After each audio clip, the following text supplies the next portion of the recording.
Welcome back, everyone, to this week's edition of Inside Harvard Football. Bernie Corbett pleased, as always, to be joined by Harvard head coach Tim Murphy. Our time with Tim this week. And, Coach, back on track last week. Impressive effort and, honestly and truly, contributions from all three areas of your team. Offense, defense, and special teams. They all had their moments to translate into a 38-10 victory over Lafayette.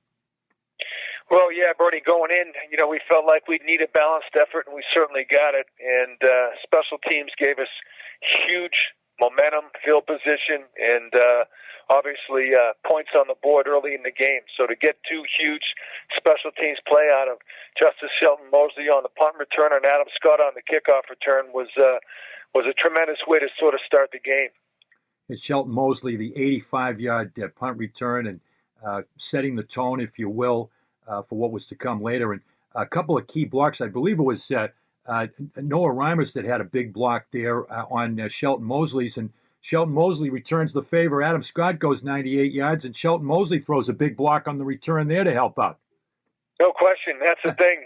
One of the things you love about those kids, they're great explosive athletes. We love to get the ball in their hands. We got to do more of that. But at the same time, they're tough, gritty team players, and they will get down there and do whatever it takes to help a teammate. And getting the ball in Shelton Mosley's hands, we've seen that look from time to time, and I don't know, something we might see more of, just any way possible to get his hands on the ball. You use that jet sweep play to good effect down around the goal line to get one of the TDs on Saturday. Well, I don't think there's any question that one of the things I've said to our offensive coaches is we absolutely must create more plays for Justice. The bottom line is he's only got about 2 receptions a game, and it's just not where we want to be. So whether it's in the pass game, the special teams game, the return game, and or the running game, we've got to give him more touches. He's an outstanding athlete. He doesn't care how many times he gets the ball, but it's up to us to make sure that we do with play calling and game plan. Complete turnaround from the week before, Coach. You run it for 296, just shy of 300 yards on the ground. You control the clock this week for 37 minutes plus, and a big part of it, once again, guy that we've really warmed up to. It's been a lot of fun to watch. Charlie Booker, 23 totes, 159 yards, a touchdown. I'm considering changing his name. I interviewed him last week on the program to, I'm just going to call him After Contact from now on. There's no question he's one of the better after-contact runners we've ever had. He reminds me of Clifton Dawson in that way. Yeah. He's just one of those guys that, there's a lot of good backs out there, but there's very few who can make plays after contact. And the bottom line is he's been a huge emotional and production boost for us offensively. He's absolutely one of the best players in the Ivy League, and a guy that when he's healthy, Bernie, is definitely a difference maker. And control of the line of scrimmage. The offensive line has been an area that you've had some health issues, have been a bit in flux. Stability there and health. Once again, knock on wood this week for that unit to be intact for this week. Well, the offensive line's healthy. It's great to have a guy like Mark Goldman back who can play right guard or right tackle. This is a group that's evolving, a group that's playing a lot better from week to week, and a group that we think can be a strength of our team in the not-too-distant future. And with the success of the running game, I mean, if it's the proverbial, if it's not broke, you don't have to fix it. You didn't have much through the air, but you didn't need much through the air. That's one that would make Woody Hayes blush there, the fact that you ran the ball so effectively. Yeah, definitely old school football, Bernie, but anytime you can keep the pressure on the defense with the running game, keep the defense off the field and wear them out, those are fun games, and that just fit our game plan just fine. And on the other side, Coach, great effort defensively. Once again, back on track there. You limit Lafayette to just 161 yards for the game. They ran for just 12 on 13 attempts, 3 for 12 on third down. Those are all numbers that are very impressive. You got DJ Bailey back, which was a huge plus for you. And just one drive, their touchdown drive was just 33 yards. So they just were not able to really sustain anything or get any consistency from a team that had offensive moments in order to win and be able to do enough in the previous weeks to beat Fordham and Holy Cross. They didn't get a lot, but they were timely in those two games. You pretty much shut them down.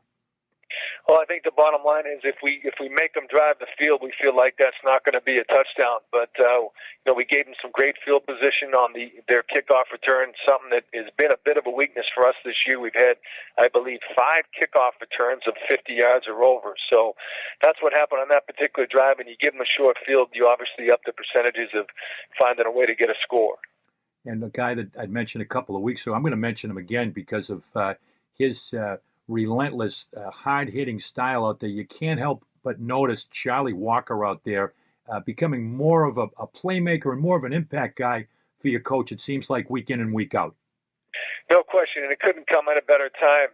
With the a number of injuries that we've had at the linebacker position, Joey Goodman, Jordan Hill out for the year, Micah Hughes out for the year. Joey Goodman's been out. Bobby Drysdale's been out. It's been impressive to see a guy step up, a guy that we know can play. And Charlie's a guy that's an outstanding football player. He's just starting to really feel comfortable on the field, having been out most of last year with an injury, and it couldn't come at a better time. You win the turnover battle, and most importantly, Coach, I know always a bugaboo for any coach is penalties. And you went a long way to solving that problem. Step in the right direction. Took a season low in penalties on Saturday. No question. We set the standard for the kids that we need to be a team that's disciplined, that doesn't beat ourselves, doesn't put ourselves in long yardage situations. And the reality is that we've done that a number of times this year with penalties, especially in the offensive line. And I thought our kids really responded. Next up is for the next 5 weeks. It's the Ivy League sweepstakes, if you will. The second half of the year beckons 5 straight Ivy League games, and it will begin with Friday Night Lights and the Princeton Tigers.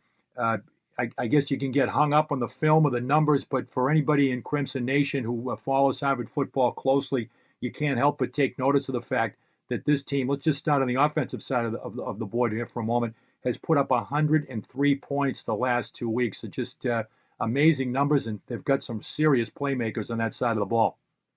Well, there's no question about that. They don't appear to have a lot of weaknesses in general. They're leading the Ivy League in total offense with a lot of good offensive teams this year, leading the Ivy League in passing offense, leading the Ivy League in rushing defense.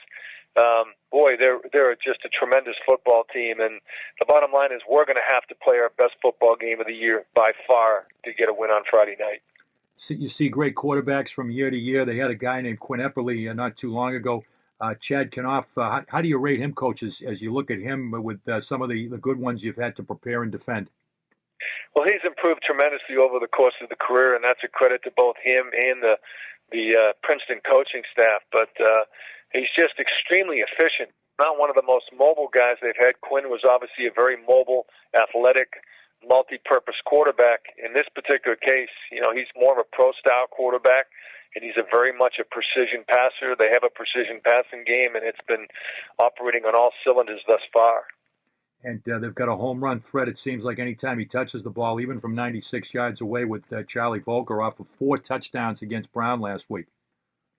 Well, home run threat is probably an understatement when you consider that he's one of those rare high-level track and field guys at the Division I level, at the Ivy League level, and an outstanding running back. And he's a big, strong kid at 210 pounds. So put it all together, he's one of the top sprinters, he's one of the top skilled athletes, and he's certainly one of the top running backs in the league. And when you're throwing the ball down the field as much as they do and have the ability just to hand it off to a guy that can take it to the house on every snap, it's certainly a luxury of personnel they have right now.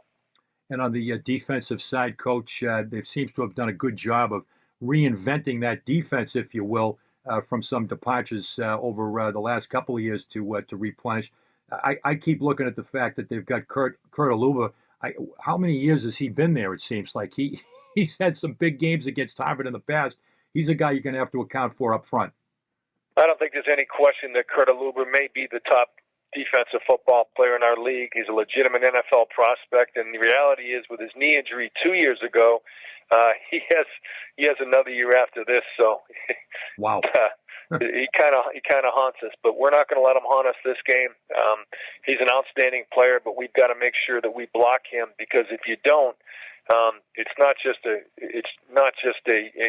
bad play. It's a sack. It's a TFL. It's one of those where, okay, we're putting ourselves back here. So no question about it, outstanding player.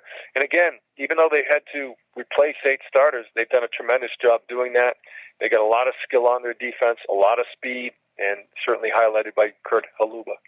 And Friday Night Lights, Coach, I know you're a guy that you enjoy playing at noon. You, as you've often said to me, I'd like all those games to be Greater Boston Thanksgiving games at 10:30, but it does have a little bit of a special aura that you could be kicking off the Ivy League football package on NBCSN. Yeah, in fact, we've got a call from them in 2 minutes. My assistant has just told me, but our kids love playing on Friday night. Our fans and our students like it, so it's all good. And to have an early game, obviously you got to have a minimalist game plan, but it's exciting, it's fun, and everybody gets up for it.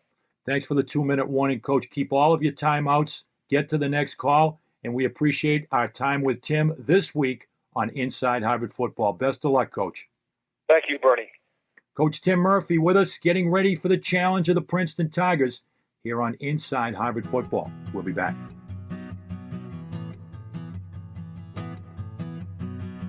And welcome to this week's installment of Crimson in the NFL.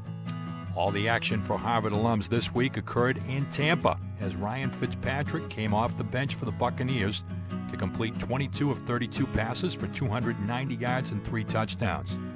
Ryan added 10 yards rushing on 3 attempts for an even 300 yards of total offense.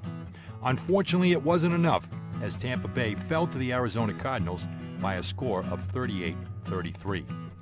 Buccaneers tight end Cam Brate also played a key role in the Tampa offensive game plan, targeted 8 times and making 6 receptions, including a fourth-quarter touchdown reception courtesy of Fitzpatrick. Cam's 4th TD in as many weeks, now averaging 4 receptions per game, good for 14.9 yards per catch the last 3 weeks. The Harvard touchdown connection of Fitzpatrick to Brate is the first in NFL history. And that's Crimson in the NFL for this week here on Inside Harvard Football.